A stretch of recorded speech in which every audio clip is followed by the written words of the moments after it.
Hello అండి, welcome to our channel. Lunch బాక్స్లోకి ఈజీగా అండ్ టేస్టీగా ఉండే టొమాటో పులావ్ ఎలా చేయాలో చూపిస్తాను. చాలా అంటే చాలా క్విక్గా అయిపోతుంది అండ్ టేస్ట్ కూడా సూపర్గా ఉంటుంది. ఇలా ఒకసారి టొమాటో పులావ్ మీరు కూడా చేసి చూడండి, చాలా నచ్చుతుంది మీ పిల్లలకి. ముందుగా ఒక గిన్నె తీసుకొని గిన్నె బాగా హీట్ అవ్వనివ్వండి. అందులోకి ఒక 1 స్పూన్ ఆయిల్ యాడ్ చేయండి.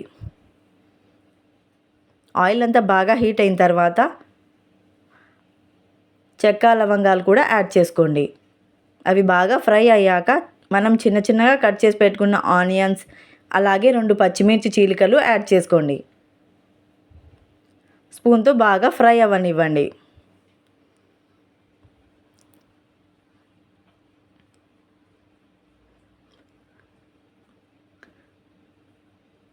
ఇప్పుడు 3 టొమాటోస్ కూడా కట్ చేసుకొని చిన్న చిన్న పీసెస్గా అవి కూడా యాడ్ చేసుకోండి.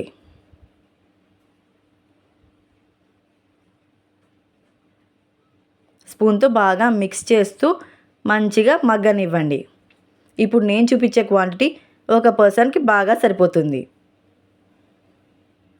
కొద్దిగా రాళ్ళ ఉప్పు కూడా యాడ్ చేయండి. మీకు ఇష్టమైతే అల్లం వెల్లుల్లి పేస్ట్ కూడా యాడ్ చేసుకోండి, నేనేం వేయట్లేదు. స్పూన్తో అంతా బాగా మిక్స్ అవ్వనివ్వండి. ఇలా మెత్తగా అయ్యాక కొద్దిగా టొమాటో రైస్ పౌడర్ కూడా యాడ్ చేసుకోండి, మంచి టేస్ట్ వస్తుంది. ఒక 1 స్పూన్ వేయండి చాలు. ఇప్పుడు స్పూన్తో అంతా మిక్స్ చేయండి.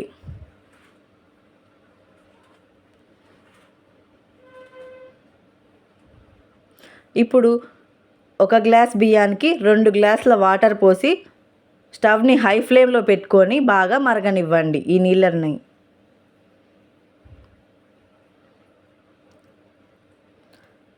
ఇలా వాటర్ బాయిలింగ్ అయిన తర్వాత మనం ముందుగా కడిగి పెట్టుకునే బియ్యాన్ని కూడా యాడ్ చేసుకోండి. ఇప్పుడు స్పూన్తో అంతా మిక్స్ చేస్తూ ఉడకనివ్వండి బియ్యాన్ని అంతా. ఇలా నీళ్ళన్నీ ఎగిరిపోయిన తర్వాత స్టవ్ని సిమ్లో పెట్టుకొని అంతా ఒకసారి స్పూన్తో కలబెట్టి స్టవ్ని సిమ్లో పెట్టుకొని బాగా మగ్గనివ్వండి. ఒక 10 మినిట్స్ తర్వాత మన టేస్టీ టొమాటో పులావ్ రెడీ. రైతాలో కానీ చాలా సూపర్గా ఉంటుంది. ఇలాంటి మరిన్ని వీడియోస్ కోసం నా ఛానల్ సబ్స్క్రైబ్